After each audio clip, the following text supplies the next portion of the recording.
Everybody, welcome back. Yes, this is just the elephant in the room. I'm wearing the same sweater from my last video because I'm doing these two videos in the same day. So, without further ado, next eyeshadow collection I'm going into is obviously, how can I not? Anastasia Beverly Hills. Um, these are very beautiful eyeshadows, a beautiful curation of palettes and so many different color stories. And I actually have Norvina's Pro palette was I think the blue and the purple as well. But I'm not gonna do those. I'll probably no, because my husband's having a meeting right now and I do not want to go back upstairs because I will be seen in the background sneaking around with makeup. So I'm gonna go into these one by one. So let me go and get them in order. I'll do them in order of how they came out. So let me get those in orders and we will get right into it.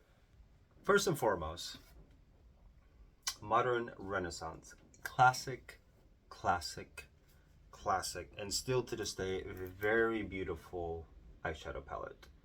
Like very neutral, obviously, but with those pops of color. The love letter, Venetian red, antique bronze, bone fresco, I believe it is, red orc, this orange, what is that orange called? Rilgar, Cypress Umber. I mean, oh, like this is just such a classic. And this was like the start of the Anastasia Beverly Hills, which led into, I believe this was next, Subculture. Still one of my favorite palettes from Anastasia Beverly Hills.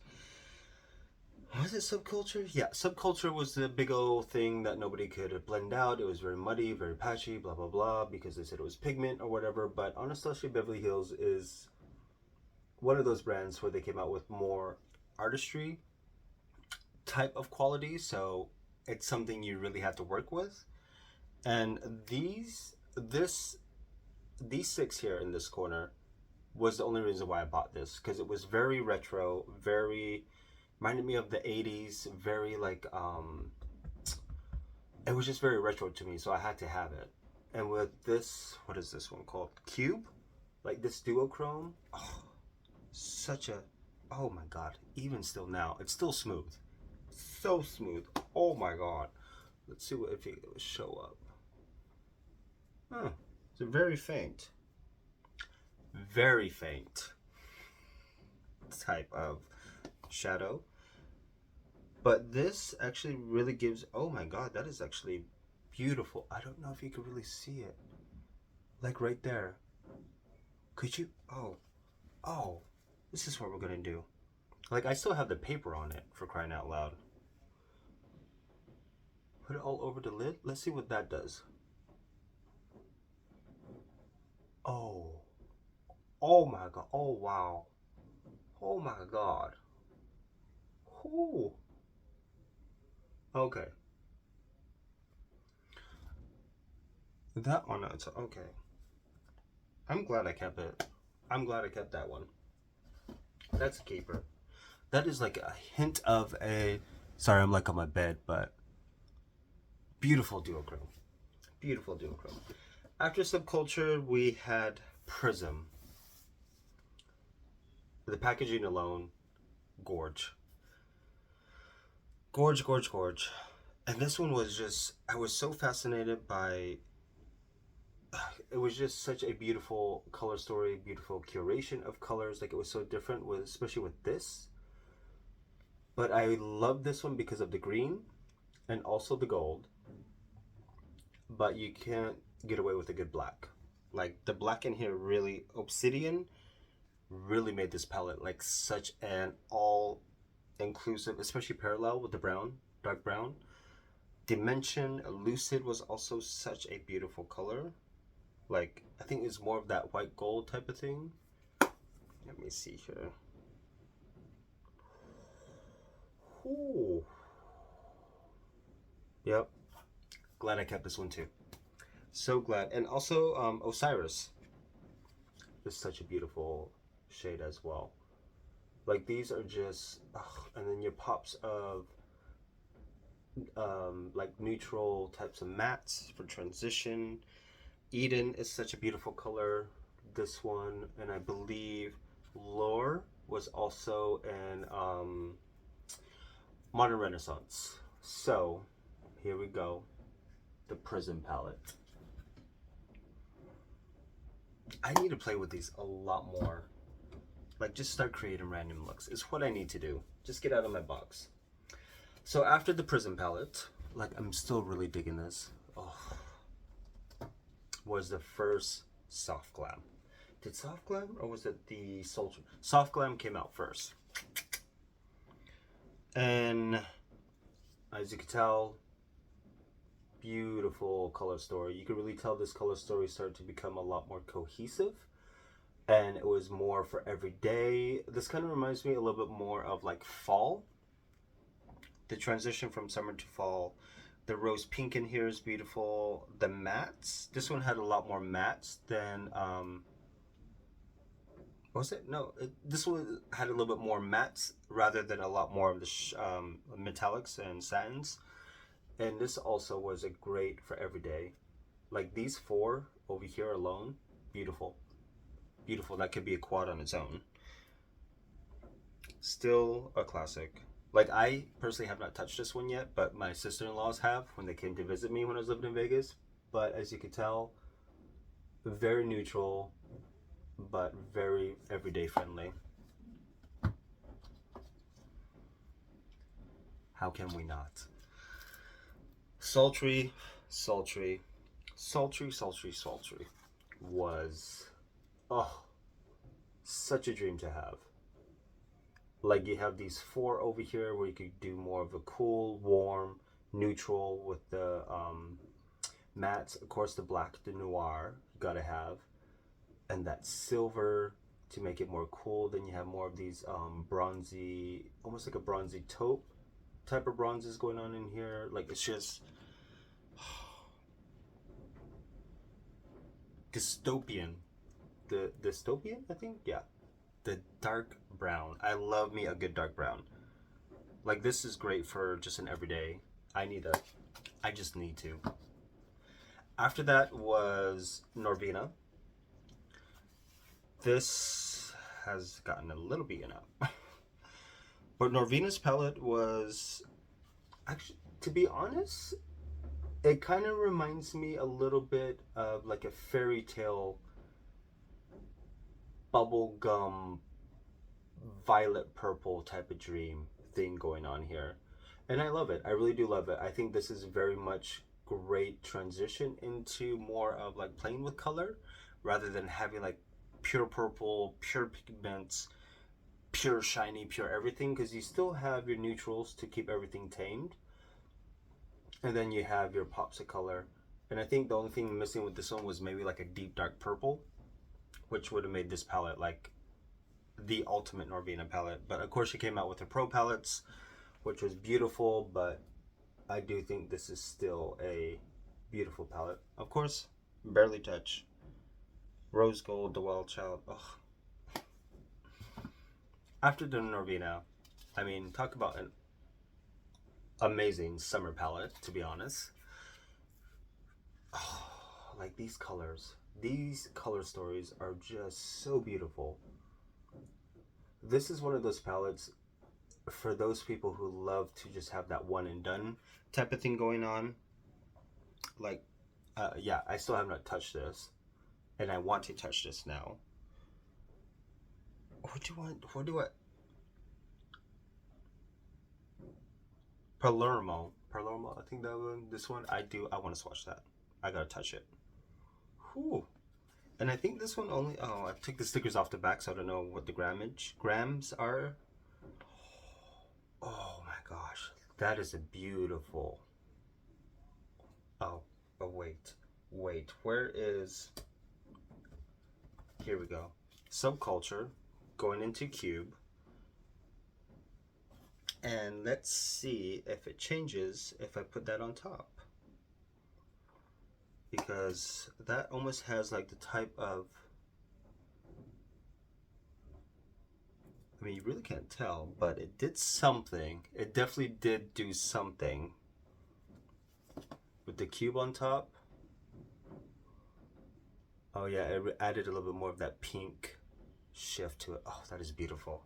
That is very beautiful. Okay. Riviera is doing something to me now. I think maybe for spring this year, I should really just dive into this and just, like, if this purple was in the Norvina palette, maybe I should do that, to be quite honest. Like, oh, I just dug into it again. Like, if that purple was in here, like, it would just really encompass everything. Like, if that dark purple was right there. Talk about a missed opportunity, man. Man. Now, after the Riviera palette, like, I can't get that out of my, that is just so beautiful. Like, it's a hint of a shift and it just makes it a whole different anyways, can we slay? Can we like this? I should have bought 2 of these, to be honest. Yeah, I was living in Vegas, this came out, and I went to, because I'm not gonna say I'm a huge Drag Race fan, but I am a fan of some of the characters. A lot of the drag queens from there that I was introduced to, Trixie Mattel, Katya. I watched that all the time. Alyssa Edwards is where I really fell in love. And living in Vegas, there's this gay bar called Charlie's, and she was performing there. So did Shangela, who, beautiful in person, amazing performer. And I was on the hunt of another one so she could sign it, but I couldn't find it anywhere because it was discontinued off all of the shelves. And I should have just taken this and had her sign it because she was beautiful in person. And this palette just encompassed her embodiment of the beautiful being that she is. And like, these are colors that you still can't find. And like this, was it Dream It, Believe, Texas Made, Back Rolls. I mean, even I got those. Like, these mattes in here are beautiful, but these shimmers also, oh, a must have. Now, I bought this palette from Jackie Aina. Miss Jackie. Like, anytime I think of Jackie Aina, that's the only thing that comes to mind. But I bought this palette. Still haven't touched it yet, but it's just so beautiful. Like, it's just such a great curation of your neutrals, your everydays, your pops of colors. And I actually wanted to compare, was it Trust Issues, which is kind of like that. It looks white, but I wanted to put it right next to the other one I swatched earlier, which was almost like a white, but this one actually does have more. You could tell from this one to this one, Anastasia got a lot more pigment going on, but this one also has some sparkle in it, like little reflex in it, which just, it's a zam, takes it to a whole new level, which is beautiful, and I love that. This whole palette is just, it's just beautiful. It's such a great, especially for medium to deeper skin tones. I think this one you could really play around with, and I do love the fact that they collaborated with her so they could actually get a little bit more of a palette that could be more suitable for more of that color spectrum. And it's just that big wig. Oh, if the big wig was in the Norvina palette also. Yes. Now the last palette I have from Anastasia Beverly Hills is the Amrezy palette. And this one, I mean, it's kind of like stuff I have in my other palettes. It's really nothing special. But this Cupcake, this cool tone icy pink was kind of like the main reason why I had to have it. It's just one of those colors that you really can't find. It's almost like an icy baby pink. But it also kind of reminds me of Fenty Beauty's What a Brat Kilowatt highlighter without the silver specks. But it's such a beautiful palette. And it has like what, the two glitters in here, which I'm not a big fan of the glitters, but everything else I'm a huge fan of. But I do feel like Gemini was a missed opportunity to create more of a duochrome effect, because I am a Gemini. Too Faced, missed opportunity right there to make duochrome, and they could even done a duochrome highlighter. I mean, whoo, girl. But this is such a beautiful palette overall. Glad I have it. The last palette I bought from Anastasia, but I actually want to swatch the Anastasia because that looks, ooh, it's almost like a peachy. Oh, again, I've seen that shade in so many other palettes that I have. Since we're here, let's swatch some stuff. I think that was about it. I really want to swatch from there. Let me swatch from Norvina, because there is a shade in here. Rose Gold, the middle one right here. Rose Gold, I do want to see what that swatch is like. Ooh, oh, that is beautiful. There is the Rose Gold. Oh, who's next? What brand, or what palette should be next? Rose Sultry. Let's do one from Sultry. Let us do Cyborg, the silver. Since a lot of people really don't get into, I love silvers, especially for a good smoky. Let's go ahead and do it right here. Oops, there goes my swatching game. Oh, that is beautiful. That is very, very beautiful. That is a very, it's like a cool tone silver with like a pewter, or almost like a pink, like a hint of a pink undertone to it. Beautiful, beautiful, beautiful, beautiful, beautiful. So next, let us swatch something.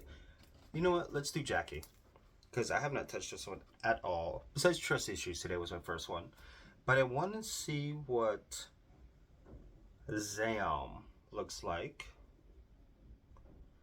And the texture of Anastasia Beverly Hills shadows are just, oh, to die for. So let me go ahead and do this one right next to the silver. Zam. That is definitely, oh. I mean, look at it. I mean, oh, that is beautiful. That is gorgeous. Let's do something from the Prism. Did I already swatch from the Prism? I think I did. Let's do Osiris, which is like a dark type of purple, which is gonna be this one right here, that one. I mean, I do love me a good smoke. Ooh. You know what this reminds me of? Can't believe I'm gonna say it. I'm not gonna say it's like an actual dupe, but it reminds me of the Pat McGrath. Oh gosh, what is it? The Pat McGrath. Oh gosh, what is it called? It's like the black base with the, like a deepened purple with the pink reflex in it. Oh my god, it's like my favorite shade from Pat McGrath, and now I can't remember the name. Black, I don't remember it, but it was it was in the 6-pan palette, the second holiday release 6-pan palette, when it was all the metallic shades in there, and it had 2 shades in there from the Decadence, and it was the black one, the deep one in there, which was also put into the Star Wars collection, and it was in the red 6-pan palette of the officer. Wow. See, this is why I'm not a hardcore Star Wars fan. I am a fan of Star Wars, but I am not a big fan of Star Wars. But that shade literally reminds me of that. But the one from Pat McGrath obviously has a little bit more pigment, a lot more depth. Actually, so does this, if you really amp it up. But yeah, I mean, going through doing these videos and stuff like that, it's really, I'm starting to get a better overall view of what I have in my collection, because going forward this year I really will not be buying any more palettes, because as we could tell, there is already a lot of colors, a lot of repeats, a lot of similar shades, a lot of redundancy in a sense, because there's really nothing new, because everything kind of has been done under the sun, and at this point it's kind of like you're paying for the name. But with Anastasia Beverly Hills, because these are how many grams each? I think 0.8, 0.7 grams each. And even at 0.7 grams each, they are going to be lasting a while. Where Urban Decay, they have like, I think 1.5, 1.2 in the Naked. The first, I'd say 4 or 5 Naked palettes, they were 1.2. Then I think after that they brought it down to like, I think 0.8 grams worth of product, still at the same price as a first Naked palette. Because I think in this one, with the Anastasia Beverly Hills, then we have 0.74 grams for these, and I think they fluctuated all over the place, because 0.8 grams for the Alyssa Edwards. Jackie Aina, I believe, was 0.7 grams, so they went back down for hers. Where the Modern Renaissance was 0.7. So I know they fluctuated with the grams that they had going on with theirs, but overall it's gonna take a while. I'm looking at the 0.7 for the Subculture. So they fluctuated up and down with a lot of their stuff. I know they came out with some new ones because they're going in a whole new different direction. It's just, it's been done. Everything has kind of been done. And I think at this point, a lot of brands are trying to recycle and redo some of their top selling. Like, I know they have like a soft glam, a mini soft glam now, and a mini Modern Renaissance or whatever. But it's kind of like, it's all been done. And even going through this with you guys, it's like there's just so many colors that are so similar at this point. But that cube though, But I hope you guys enjoyed. I still have quite a few more brands to go through for my palette collection, and then from there we will be moving on to what I have for concealers, and then from concealers what I use for foundations, and then from foundations obviously into blush palettes, blushes, and then a separate thing for highlighters and stuff like that. So hope you guys enjoyed. Next video, I mean, obviously a lot of classics that we don't see anymore on YouTube, but for my channel, gosh, look at these. Like, I swear I'm not sick or anything, but this is me losing my color, and I just have deep set eyes. Anyways, like, I really need to start dipping into these and just doing random. We'll see. More to come. Obviously a lot more classic palettes that you don't see anymore. I don't know if you guys still have them, if you guys would like to see some looks that I create with them, kind of like a revamp on what you can still create with these palettes. Because I'm like, I need to dip into some of these. That pink, that cupcake. Maybe I'll save that for Halloween or something. Do more like drag looks. We'll see. Enjoy, guys. I'll see you next video.